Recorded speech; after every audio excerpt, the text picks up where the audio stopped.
Hey, good morning, good afternoon, or good evening, wherever you are, and welcome to this episode of Old Man Battle. I'm Twitchmatic, and today I'm going to be reviewing a game where I battle Gaming Tomato and an aggro growth deck. This episode is on our quest to hit 1600. I'm going against Seemescrollin to see who can be the first to reach 1600. And this is just one of the battles. I wasn't able to record audio as I was playing this game, so I thought I would quickly do a voice dub over and run you through some of the plays and get it posted. So, first part, on here he gets to go first, I believe. And I wasn't too sure what I would be expecting here. I played a fair bit of order, and anticipating growth, because it's pretty popular right now, and sure enough, growth wasn't quite sure if it was aggro or regular, but based on the current trend, I was pretty sure it was aggro. I looked at my cards here, had a turn 2 play and not much else, so I decided to mulligan and sack the piercing projectile for a fairly decent turn 2, turn 3, turn 4, for whatever he puts out, and a turn 5 play. So I was pretty happy with how it started here. He plays a kinfolk, and off to me. Fairly straightforward sacking for the first little while. Sacked the Thea, didn't need to have that. I wasn't going to play it for a while, and just wanted to get my gun out of the range of the kinfolk. And he started putting creatures on. A little worried at this stage. I did have a blocker with the Automata Forge, but I wasn't too sure how to approach this. Again, I hadn't, last couple of games I'd played order. Wasn't too sure how to go this, so my intent was to try to keep getting units on the board and utilize some of my removal. So here I play the, couldn't use the Gravelock Elder yet, so I sacked that for resources, played the Forge for blocker, and went from there. Here's when I started getting a little worried. Not too bad yet. He had the kinfolk still within burn range, and he played the Ragged. I'm really glad I put a shield up to be able to cover the gun and at least have some attack next round. And my Forge survived. No, it didn't survive because I had 4. And so I had 2 burns, which I was fairly happy with. Knowing the mass amount of creatures I was probably going to be facing. Kept the burn, sacked the Gravelock, and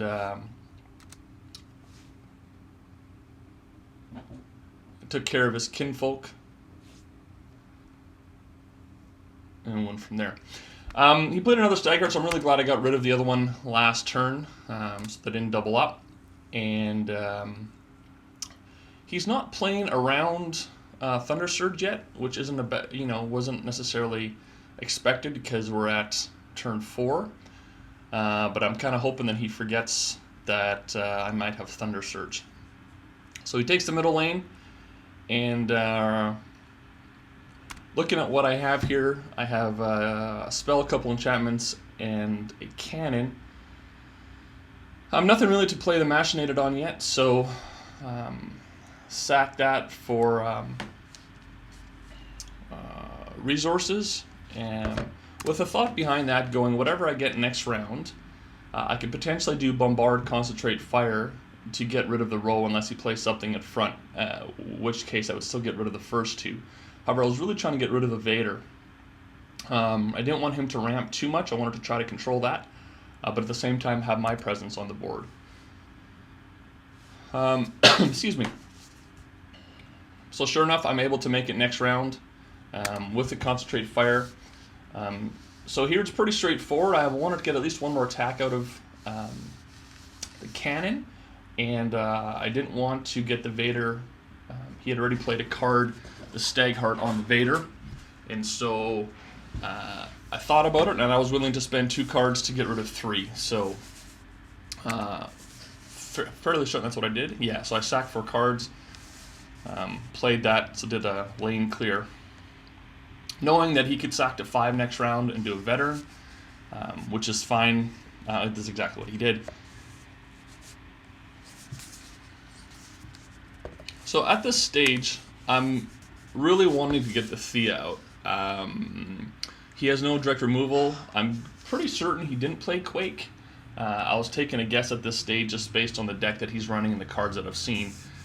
That he wouldn't have Quake, or he'd only have one Quake. So there's a part of me that really likes playing the Thea. However, I wasn't too sure whether to sack it and keep Desperation, but I didn't have enough things on the field, and neither did he. So I kept the Thea. I don't know if it was the right call at this stage, but I kept the Thea, sacked the Desperation, and played the Reaver more as a wall more than anything, to try to prep for creatures coming out. Here is where I start getting a little worried as soon as I see the Rat King. If he spreads them out and gets going, a little worried. I don't have Sudden Eruption because in this deck I just run Thunder Surge. However, when he ended his turn, the clouds parted, the heavens opened, angels came down and sang the Hallelujah chorus, because I'm like, he's not playing around Thunder Surge. He's not playing around Thunder Surge. I'm at 7. I know I only have one card in hand and he's taking a gamble, but dude, come on.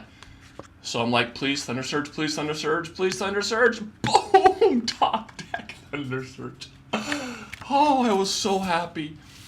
And so I lived in my glorious moment for about 10 seconds, and then I went back to going, oh crap, he's spamming creatures. So he clearly plays around Thunder Surge here, which is fine. Having just burned him, so to speak. See what I did there? Burned him. I had another Thunder Surge, as you just saw on the screen. I chose not to keep it because he had just been zinged by it, and I was fairly certain he'd keep it in mind to play around it. So I sacked it for cards. And trying to figure out how to get rid of it, get rid of everything else that he has currently on the field. Decide to play Piercing to leverage the Reaver and get rid of the 2 guys, clear the middle lane. And so was feeling okay at this stage. He was not challenging the middle lane. I'm not too sure if I positioned the Dust Runner correctly. I wanted to have him as a blocker to the Reaver because I wanted to try to get at least another attack out of him. Excuse me. So that was the thinking behind that. Excuse me. But he split out, so I wasn't quite sure what was going to go on here. So at this stage, I sacked the Bombard because I didn't have a lot of things to bombard at the stage within range. But I have a couple options here on how to play. I have enough low point creatures, kind of the middle-ish game here, so feeling fairly good. He has no cards in hand and 6 resources, whereas I now have 4 after the sack. So the board is fairly... I was trying to figure out how to attack his creatures. What I wanted to do is I wanted to try to, again, prevent him from getting more ramp, which is why I placed the scouts to block his attack, knowing that one of them was going to die. But at least he wouldn't get any resources from his Vader. And played the Dust Runner. Now, I wasn't quite sure positioning-wise if I should have put it on the second row. I did it to protect the one that was attacking next turn. So I'm fairly certain I made the right play there. Not too sure, though. But I was happy with this. That plays Crimson Bull, and sure enough, he gets rid of Crimson Bull and Stagheart and clears the row with Reaver. So I wasn't able to get the second round of attack out of there, which was okay because it did its job. At this stage, I sacked the Hired Smuggler. I've already used 1 Forge. Wasn't really looking to get another Forge on the board. Wanted more to try to get creatures to try to help control what was going on. And my first Cannonetta, my love. Hello, Cannonetta. Just wanted to stack some creatures up there to have a turn next round, hoping to get a Bombard or Machinated or something cool to help deal with the stuff coming down. And he clears middle lane again. And I get Fury. So, pretty happy with drawing a Fury. I wanted to, again, try to get rid of the Vader. to prevent the Ram from having to either block him or get rid of him, in addition to trying to get more units on the board. So I sack the Storm Runner, and I see a Violent Dispersal, which I'm sort of happy with, but it's hard for me to justify spending 6 on the low creatures that he has. So definitely played Fury, and took out a couple units, made me happy.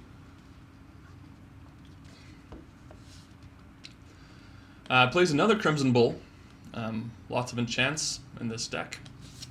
And we're 2-2, and I draw a Machinated. So, looking at this, when I had the Machinated, I really want to keep that for the Cannonetta. Again, I can't really justify the Violent Dispersal on anything. Spending 6, even though I used a couple burns already, it's my only removal. I think I have 1 Thunder Surge left, I was counting right. But at this stage, I get rid of the Dispersal, and I draw another Thunder Surge. So it's the third one that I have. I'm fairly certain that that it's still top of mind for him that I'm running Thunder Surge. So I play the Wall and pump the Forge. I'm really happy because I typically would have, in the past, played Machinated on the Cannonetta just to get it out of my hand versus pumping the Forge. So even though he doesn't have direct removal, and it was unlikely he could have gotten to the Cannonetta, pumping the Forge instead to try to get more units, I think was the better play.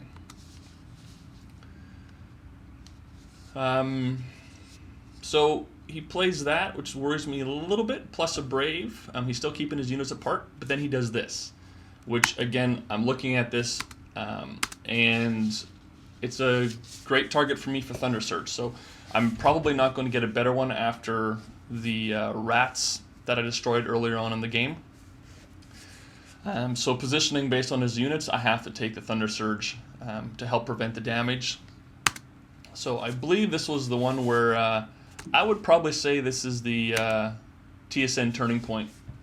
At this game, I was able to, I think that was a mistake on their part, but I was able to get rid of his buff for his attack and go from there. So I was feeling okay at this point. I still didn't think I had the game. I was a little worried because he kept on putting units out, but I was less stressed than early on. Looking at the idle damage, it's still a bit disconcerting for me when I look at the idle damage to see mine down further than his. But again, that's a mindset thing I'm playing through the game, is that you only need to protect 3 idols. And so, because they, meaning you have to get 3 down. So if he gets 2 down, it's not necessarily a death blow because he has to get 3 to win. So he had spread his damage out 4 different idols. I do have a wall up. I do have more cards in hand. I do have more resources. So I just wanted to make sure I didn't make any stupid plays and try to think through the right things that I was doing. My Cannonetta at this stage has Machinated. I really want to try to get 1 more attack out of her. However, I am a little worried. I haven't seen Unground play it a lot, but on idle damage, half goes to her. So as soon as I saw it played, I tried to file a little note away in my head going, hey, watch out, idle damage. Try to prevent idle damage so she doesn't die. I think that stayed in my head for all of a total of about 5 seconds. I sacked the Desperation here, and again, I try to block the Brave from doing idle damage to protect my Cannonetta. Happy that I got another gun, and he plays a Rat King. So I'm fairly certain, based on the deck again that they're running, that he doesn't have God Hand. However, I believe I've used up all my Thunder Surges. Yeah, I used 2 and I sacked 1. So he's going a fairly good guess that I don't have a Thunder Surge in hand. So at this stage, he's probably not going to try to spread his units, which he doesn't, and he attacks my Reaver.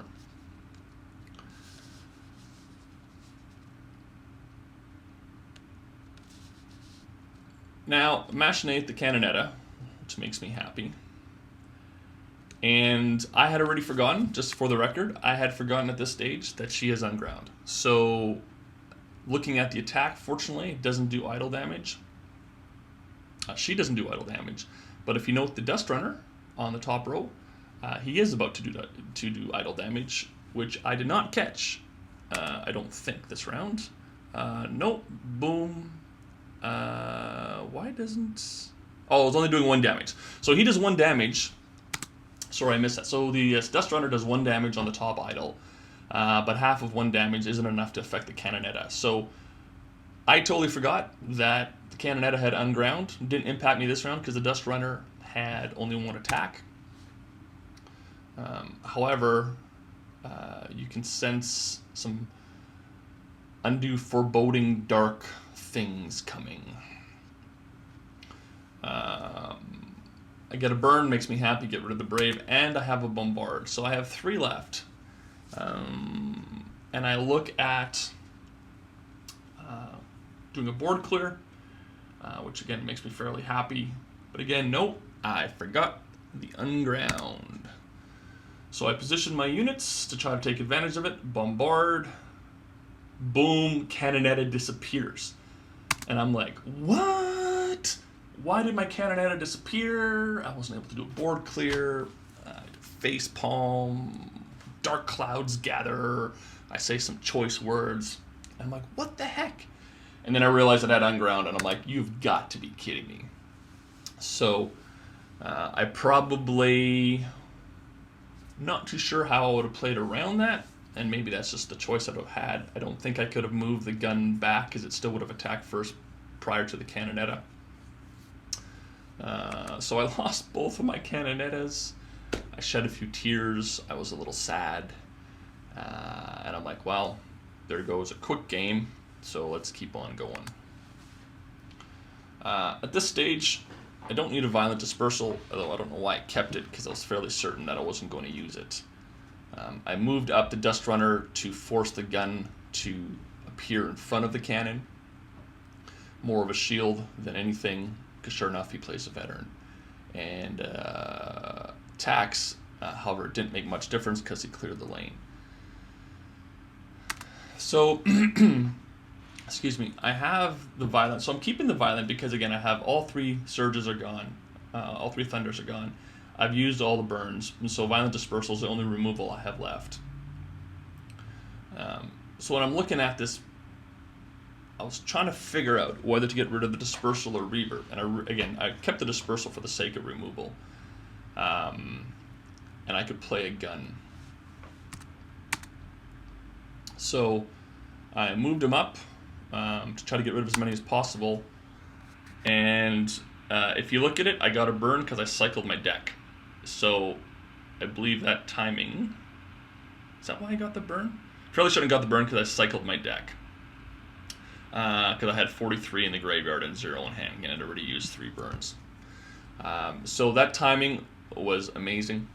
And one of the mistakes on this turn is I moved my units before I sack for cards. And so I think there was a better play than what I did based on what I did with the units. However, it was a lesson learned. So if I look back on this one, that was probably something I could have learned. So I burned, got another card, and then I took a second to figure it out. But when I burned, I drew Concentrate Fire, so I was able to do a board clear, even with moving my units prior to getting cards, which I'll be first to admit was rather lucky. So was able to play the Concentrate Fire on the Scout and do a board clear. At this stage of the game, I'm feeling rather lucky because I was able to live through a couple of misplays that I had. He has 1 card in hand, 6 resources. I have 3 in hand, 8 resources with a board wipe. So I'm feeling fairly good, much better than I was 10 rounds ago. And sure enough, he looks at it, good games it. So that was my match. So I played, he was 1650 after this match, and I gained 20, and I was 1580 after this match. A couple of my learnings from this match was, number one, around turn 7. I think it was turn 7. Turn 8. I sacked for resources. And I think I probably should have sacked for cards. I specifically sacked for resources to try to play the Thea, or that was my intent. I probably should have sacked for cards that turn. That however worked out, so not necessarily want to complain. Second piece is that I moved my units prior to sacking for cards, and still worked out for me on turn 20 because I was able to do a board clear. But definitely something that I need to make sure I do. And the third piece was I also forgot Unground. So keeping track of what units are enchanted, again, which is probably more of an important thing versus Decay, at least with me, but where the poison is, follow the bouncing ball and try to keep track of Infectious Blight. However, on this one, with Unground, I could have probably played better around it. But again, those 2 things are what I learned. Anyways, hope you enjoy the match. Have an awesome day, and see you next time.